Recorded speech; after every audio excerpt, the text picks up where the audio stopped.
오늘 우리가 함께 보실 말씀은 창세기 44장 18절부터 34절까지의 말씀입니다.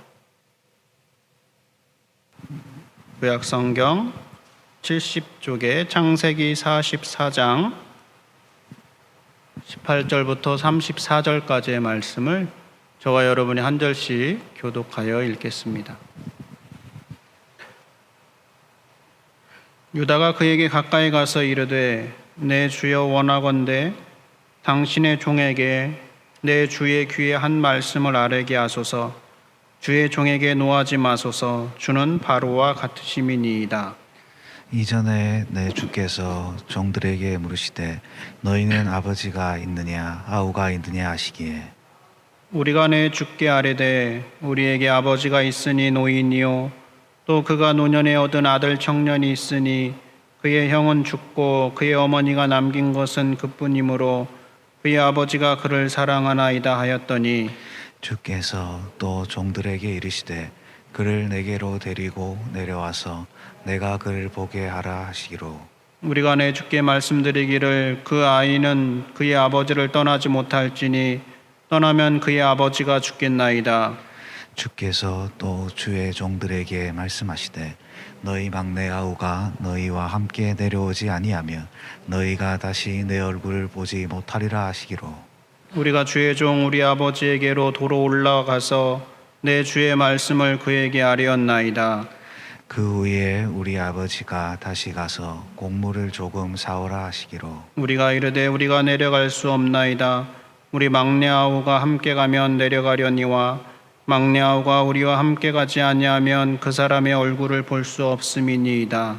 주의 종 우리 아버지가 우리에게 이르되 너희도 알거니와 내 아내가 내게 두 아들을 낳았으나 하나는 내게서 나갔으므로 내가 말하기를 틀림없이 찢겨 죽었다 하고 내가 지금까지 그를 보지 못하거늘 너희가 이 아이도 내게서 데려가려 하니 만일 죄가 그 몸에 미치면 나의 흰머리를 슬퍼하며 스올로 내려가게 하리라 하니 아버지의 생명과 아이의 생명이 서로 하나로 묶여 있거늘 이제 내가 주의 종 우리 아버지에게 돌아갈 때에 아이가 우리와 함께 가지 아니하면 아버지가 아이의 없음을 보고 죽으리니 이같이 되면 종들이 주의 종 우리 아버지가 흰머리로 슬퍼하며 스올로 내려가게 함이니이다. 주의 종이 내 아버지에게 아이를 담보하기를 내가 이를 아버지께로 데리고 돌아오지 아니하면 영영이 아버지께 죄짐을 지리이다 하였사오니 이제 주의 종으로 그 아이를 대신하여 머물러 있어 내 주의 종이 되게 하시고 그 아이는 그의 형제들과 함께 올려보내소서. 함께 읽습니다. 그 아이가 나와 함께 가지 아니하면 내가 어찌 내 아버지에게로 올라갈 수 있으리이까 두렵건대 죄가 내 아버지에게 미침을 보리이다. 아멘.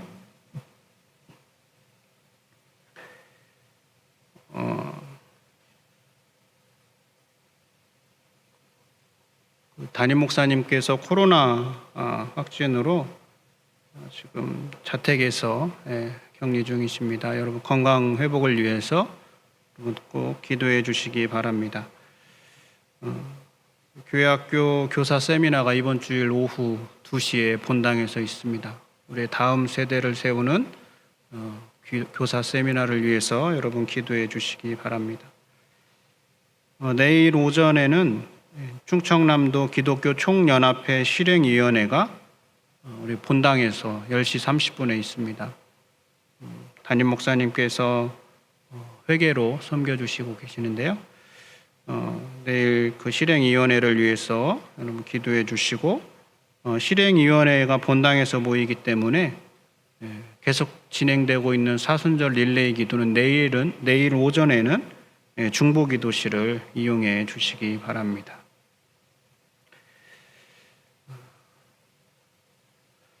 말씀을 이제 함께 나누도록 하겠습니다. 창세기 12장 이후에는 4명의 이야기가 주를 이룹니다. 아브라함, 이삭, 야곱, 요셉이죠. 이 4명의 인물들에 대해서 우리는 설교 시간이나 성경 공부 시간이나 혹은 성경을 읽으면서 우리에게 아주 익숙한 이름들이고 또 한 번쯤은 들어봤을 그러한 내용들이 있습니다. 이 가운데 야곱이 사랑했던 그 아들인 요셉의 이야기가 37장부터 50장까지 이제 가장 많은 부분을 차지하면서 소개되고 있습니다. 그런데 이 37장부터 50장 이 사이에 요셉의 이야기에 묻혀서 잘 드러나지 않는 이야기가 있는데 바로 유다라는 아들의 이야기입니다. 오늘은 그 유다에 관한 이야기를 좀 함께 나누려고 합니다. 여러분, 유다는 누구인가요? 야곱에게는 우리가 알고 있듯이 이제 두 명의 부인이 있었습니다. 레아와 라헬, 두 명의 부인이 있었죠. 그런데 첫 번째 부인인 레아는 결혼 후에 4명의 아들들을 이제 계속해서 낳게 됩니다. 그런데 그 마지막 4번째 낳은 아들의 이름이 이제 유다였습니다. 유다라는 이름은 찬송하다라는 뜻인데, 레아는 우리가 알고 있듯이 이제 남편 야곱의 사랑을 받지 못했지 않습니까? 그래서 비록 남편 야곱의 사랑을 받지는 못했지만 그래도 하나님께서 자신에게 4명의 아들을 계속해서 낳게 하신 것에 대한 그 감사의 마음이 참으로 컸던 것 같습니다. 그래서 마지막으로 아들 이름을 유다라고 지었는데, 그 뜻은 내가 이제 하나님을 찬송하다라는 뜻이었던 것이죠. 그런데 그 이름의 뜻과는 다르게 유다의 모습을 살펴보면 찬송할 만한 모습이 별로 그렇게 눈에 띄지 않습니다. 왜냐하면 유다 역시 요셉에 대한 형제들의 그런 계획에 함께 동참했기 때문입니다. 요셉의 행적은 우리가 어느 정도 알고 있습니다. 요셉은 아버지 야곱으로부터 특별한 사랑을 받았죠. 이 특별한 사랑 때문에 이제 형들은 당연히 질투를 느꼈고 요셉에 대하여서 참으로 안 좋은 마음이 있었습니다. 그리고 툭하면 요셉은 이제 형들의 허물을 아버지 야곱에게 이제 고자질하곤 했죠. 이러한 형들의 마음이 절정에 달하고 있을 때 마침 도단에서 양을 치고 있는 형들에게 이제 아버지 야곱이 요셉을 심부름을 보내는 것이죠. 가서 형들이 잘 있나 한번 살펴보고 와라. 아버지의 명을 따라서 형들을 만나기 위해서 이제 오고 있는 그 요셉을 보고 형들이 참으로 무서운 생각을 하게 되죠. 형들이 했던 무서운 생각이 창세기 37장에 기록되어 있는데 함께 한번 볼까요? 37장 18절입니다. 요셉이 그들에게 가까이 오기 전에 그들이 요셉을 멀리서 보고 죽이기를 꾀하여 서로 이르되 꿈꾸는 자가 오는도다. 자, 그를 죽여 한 구덩이에 던지고 우리가 말하기를 악한 짐승이 그를 잡아먹었다 하자. 그의 꿈이 어떻게 되는지를 우리가 볼 것이니라 하는지라. 여러분, 지금 형제들이 어떻게 이야기하고 있습니까? 요셉을 죽이자 이렇게 이야기하고 있는 것이죠. 그리고 아버지에게는 가서 악한 짐승이 요셉을 잡아먹은 것 같다라고 이렇게 우리가 이야기하면 되지 않겠냐라고 하면서 이야기를 하는 것이죠. 참으로 무서운 생각입니다. 근데 형제들의 이 무서운 생각에 이때 이제 한 명이 반대를 합니다. 르우벤이라는 첫째 아들이었는데요. 르우벤은 그래도 우리가 요셉의 생명만은 해치지 말고 그냥 마른 땅인 구덩이에 좀 넣어두자 이렇게 생각을 제시하면서 형제들의 생각을 바꿉니다.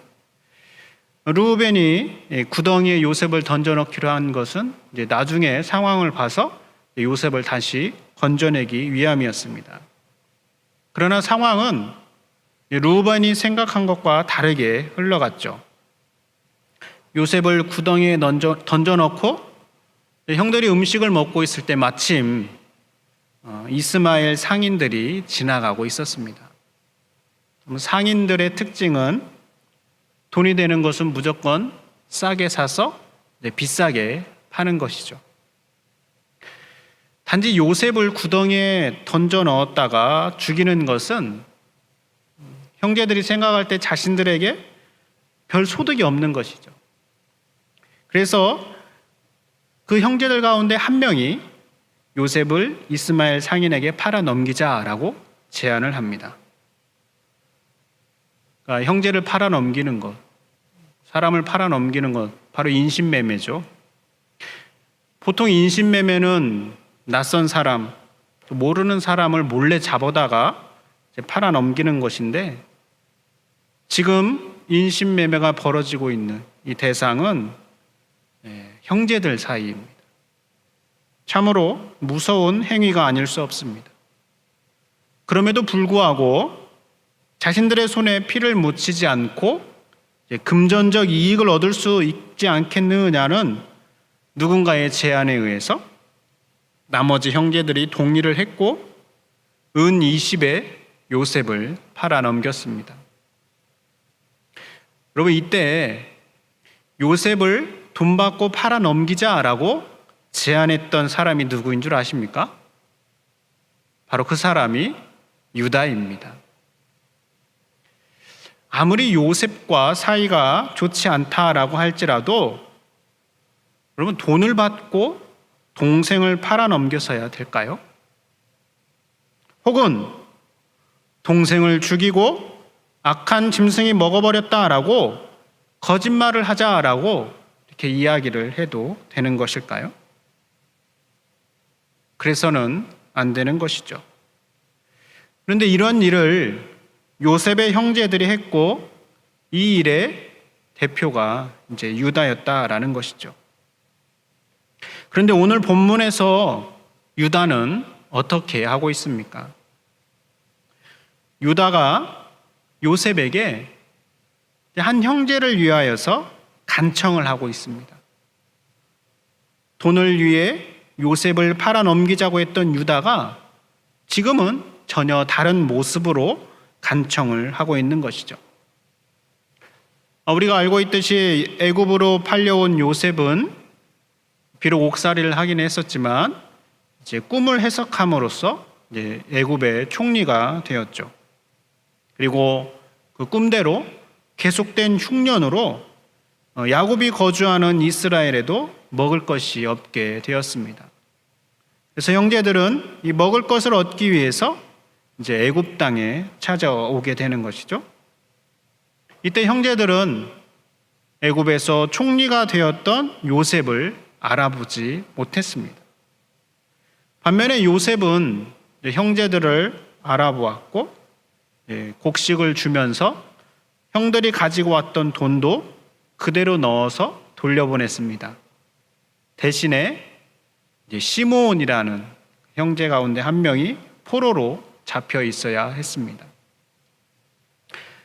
그렇게 해서 이제 요셉의 형제들이 다시 아버지 야곱에게로 돌아왔는데 한번 팔아왔던 이 곡식으로 언제까지 버틸 수 있었던 것은 아니었죠.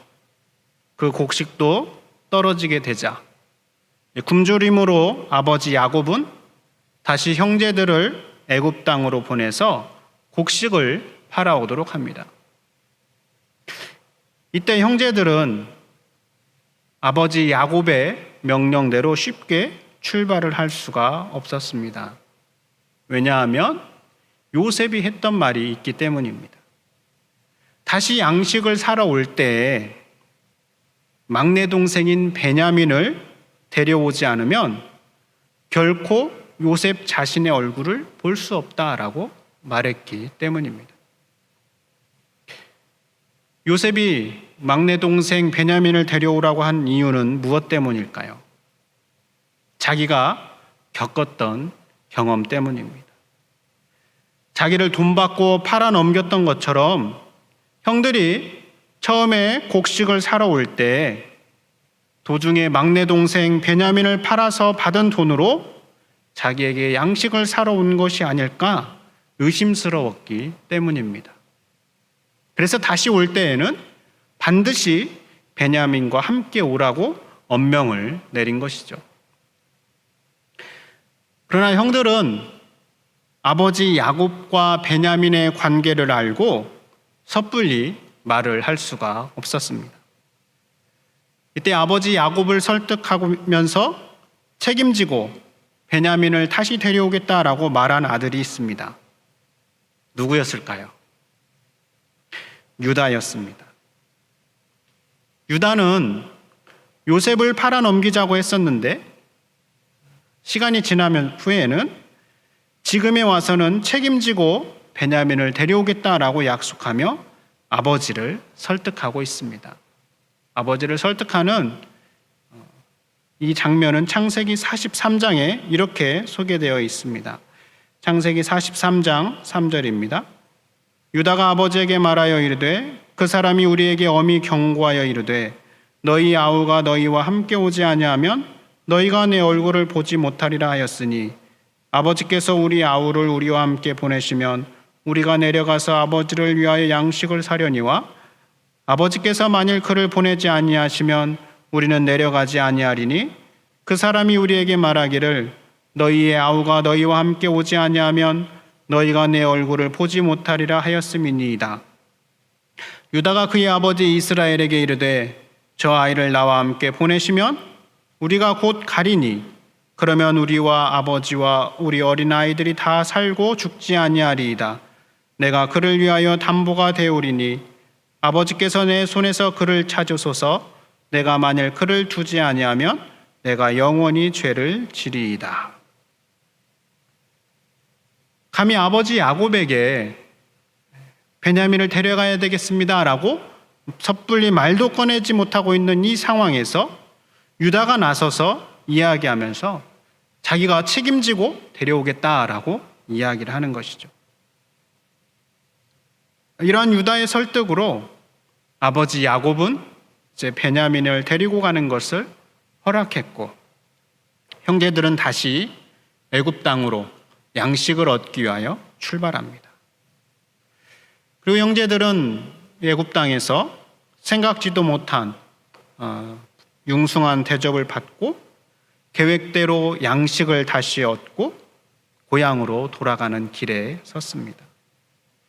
베냐민과 함께 고향으로 돌아가는 형제들은 든든한 곡식으로 인하여 기쁨과 또 아버지 야곱을 만날 수 있다라는 생각으로 얼마나 기뻐했을까요? 근데 바로 그때 급하게 달려오는 발소리에 형제들은 발걸음을 멈추게 됩니다. 우리가 알고 있듯이 이미 베냐민의 자루에 은잔을 숨겨놓은 요셉은 형제들을 잡아와서 자신의 은잔을 왜 훔쳐갔냐라고 이제 추궁하죠. 형제들은 결코 그런 일이 없다라고 펄쩍펄쩍 뛰면서 은잔이 발견된 자는 누구든지 죽어 마땅하다라고 이야기하면서 형제들이 요셉의 종들이 되겠다라고 다짐을 합니다. 그렇게 해서 짐뒤짐을 하는데 은잔이 베냐민의 자루에서 발견이 되었죠.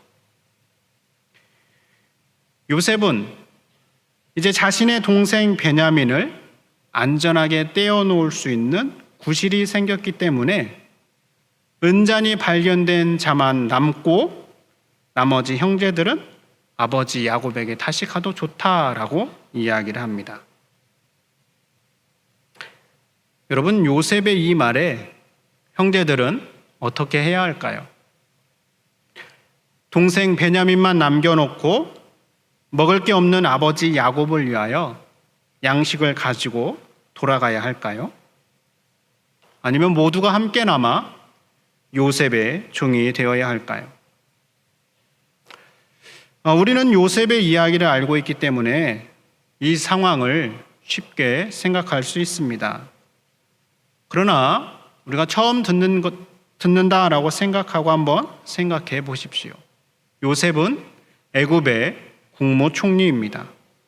그리고 억울하기는 하지만 은잔이 발견되었기 때문에 형제들은 도둑질을 한 입장에 몰리고 있습니다.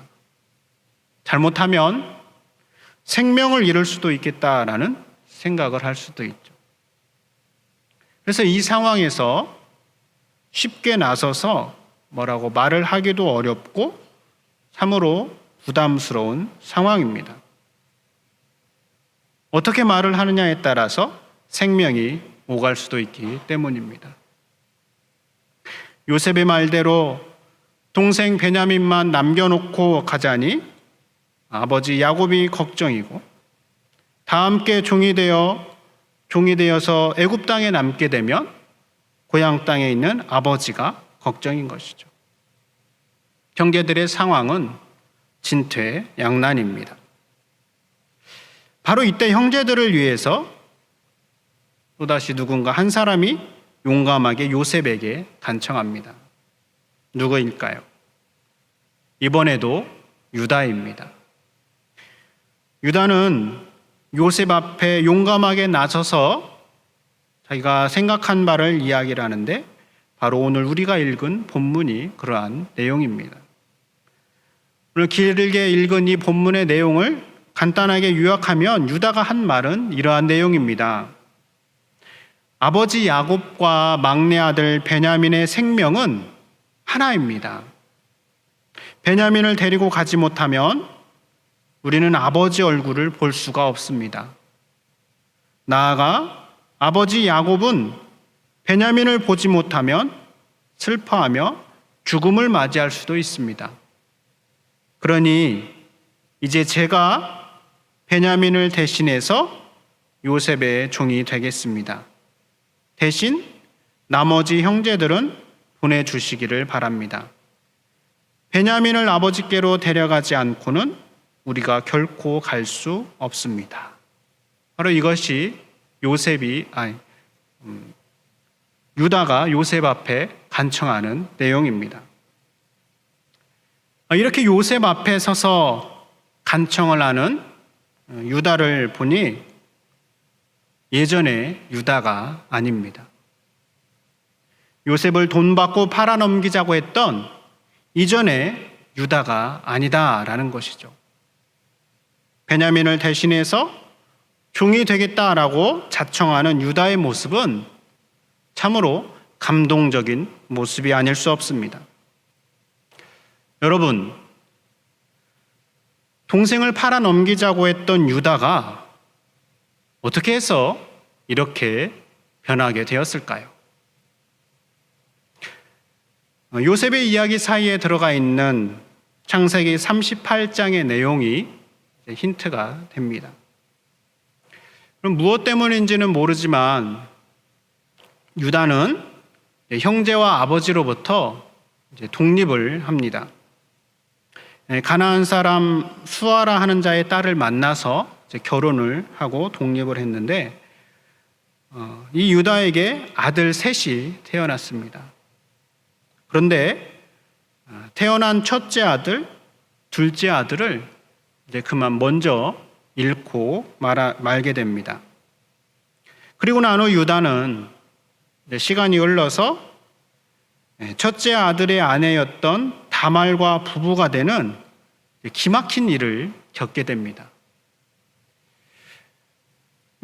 이러한 일련의 고통스러운 시간을 통하여서 유다는 아버지 야곱을 이해하게 되었던 것이죠. 아들을 잃은 슬픔이 무엇인가를 알게 되었고, 또 고통에 대해서 그 깊은 경험을 하면서 아버지 야곱의 마음을 이제 유다가 알게 된 것입니다. 유다 자신에게 일어난 이 고통과 이 고난의 시간을 통하여서 유다는 이 기간을 통하여서 이제 변화된 사람이 된 것입니다. 유다에게 일어난 일들과 그의 변화를 신앙이 아닌 일반적인 용어로 말한다면 철이 들었다라고 말할 수 있을 겁니다. 그러나 신앙의 눈으로 바라보며 말한다면 유다는 자신에게 일어난 이 고통을 통과하면서 성숙한 사람이 된 것이죠. 그래서 오늘과 같이 베냐민을 대신해서 종이 되겠다라고 자신에게 말하고 있는 겁니다. 이런 면에서 고통을 겪는 것은 아프고 힘든 일이지만 그것이 꼭 나쁜 것만은 아니다라고 말할 수 있습니다. 고통을 명확하게 인식하고 제대로 통과한다면 우리는 성숙한 사람이 될 수 있습니다. 고통을 통과한 유다, 성숙한 사람이 된 유다를 통하여서 우리는 성숙한 신앙인의 특징을 파악할 수 있는데 그것은 희생이다라는 것이죠. 다른 사람을 위하여서 자기 몸을 돌보지 않는 것, 바로 이것을 우리는 희생이다라고 이야기를 합니다. 유다를 보십시오.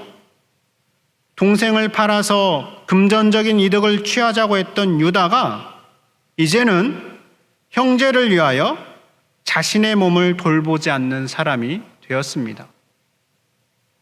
자신만을 생각하던 유다가 이제는 아버지를 이해하고 아버지를 위해서 자신을 희생할 줄 아는 사람이 되었습니다. 생명보다 돈을 중요하게 여겼던 유다가 이제는 생명의 소중함을 알고 타인의 생명을 구하기 위해서 자신을 내어줄 줄 아는 사람이 되었습니다. 이렇게 변화된 유다의 모습은 오늘 우리에게 이렇게 말하고 있습니다. 성숙한 신앙인은 다른 사람을 위하여 희생할 줄 아는 사람이 되는 것이다. 생명을 소중하게 여기고 제가 대신하겠습니다라고 말할 수 있는 희생의 모습이 바로 성숙한 신앙인의 자세이다라고 우리에게 말해주고 있습니다. 우리는 어떻습니까? 여러분, 우리는 성숙한 신앙인일까요? 누군가를 위하여서 제가 대신하겠습니다라고 말하는 것은 분명 쉽지 않은 일입니다.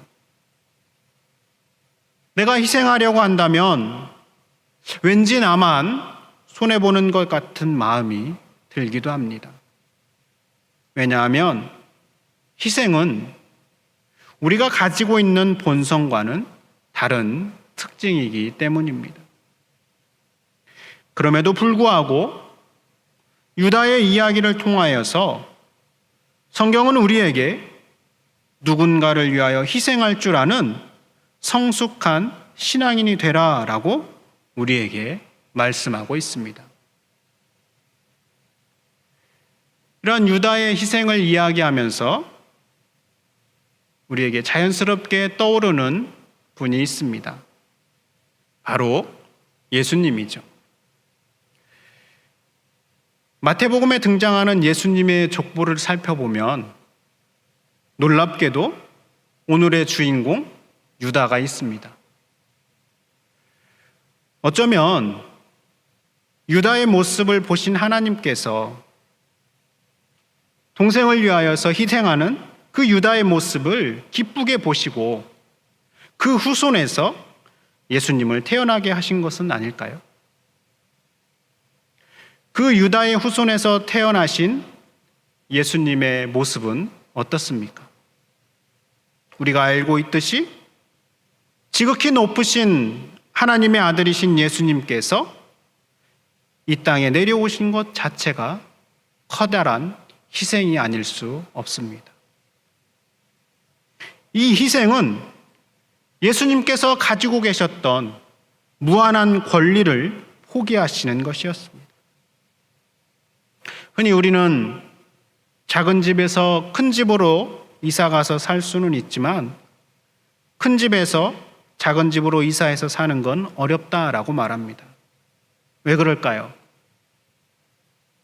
큰 집에서 작은 집으로 갈 때에는 그만큼 포기를 해야 하기 때문인데 그것이 쉽지 않다라는 것을 알고 있기 때문입니다.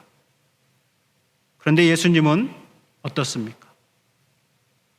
높고 높은 하늘 보좌에서 아주 낮고 낮은 이 땅 위에 오셨습니다.